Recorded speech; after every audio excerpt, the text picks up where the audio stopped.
The decision of U.S. President Donald Trump to recognize Jerusalem al-Quds as the capital of Israel has triggered days of protests across the world.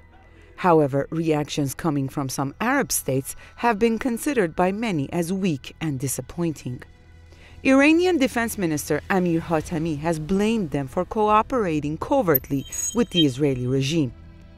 We strongly believe that this decision is the result of interaction between Israel and some Arab countries.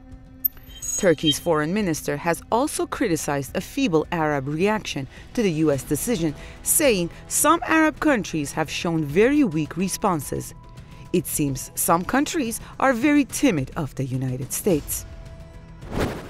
Many of these Arab leaders have made steps to normalize their relations with Israel, to normalize this sort of action, and they haven't spoken out to outright condemn this, not only condemn Trump's move, but to condemn the state of Israel.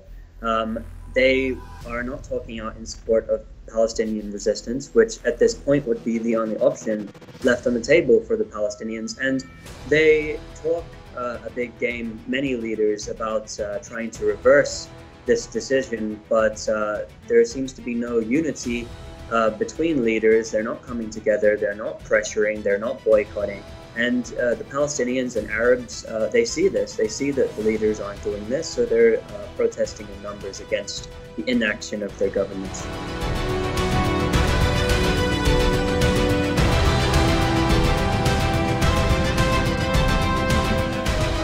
After Trump's Jerusalem decision, Turkey's President Recep Tayyip Erdogan invited the Organization of Islamic Cooperation to an emergency meeting in Istanbul.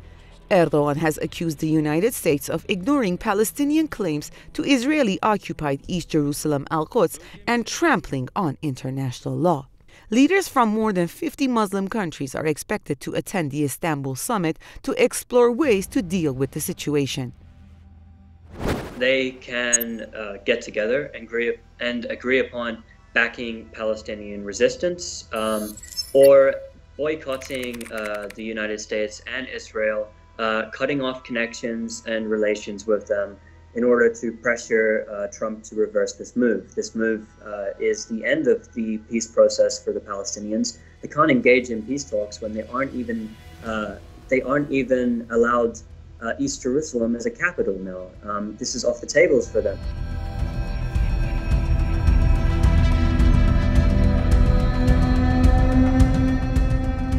In defiance of warnings from around the world, Trump decided to recognize Jerusalem al-Quds as Israel's capital. He said he intended to do everything in his power to help forge a peace deal between Israelis and Palestinians. In his response, Saeb Erekat, the chief Palestinian negotiator, said Trump destroyed any possibility of peace and was pushing this region towards chaos and violence. The question is, how can Trump talk about peace when he dictates the future of Jerusalem before negotiations begin, in total violation of international law? Palestinians are not going to come to the table for a two-state solution on less than 20% of their land with settlers in the West Bank. There's been no lifting of the siege on Gaza. There's been no lifting of the occupation. And now they've abolished the chance of a capital for the Palestinian people in East Jerusalem.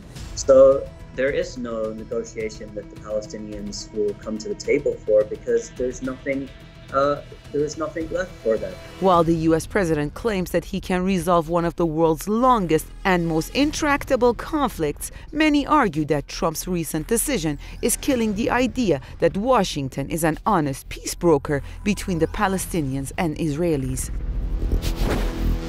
There is no peace process when there is settlements expanding, over 600,000 settlers in the West Bank. There's no peace process when there's an illegal occupation. There's no peace process when they've annexed Jerusalem illegally, East Jerusalem illegally. There's no peace process when there's a siege on Gaza. There's no peace process when they're bombing Gaza. There's no peace process when they are keeping the Palestinian people from returning to their homeland, as the international law, the right of return, should grant them to return.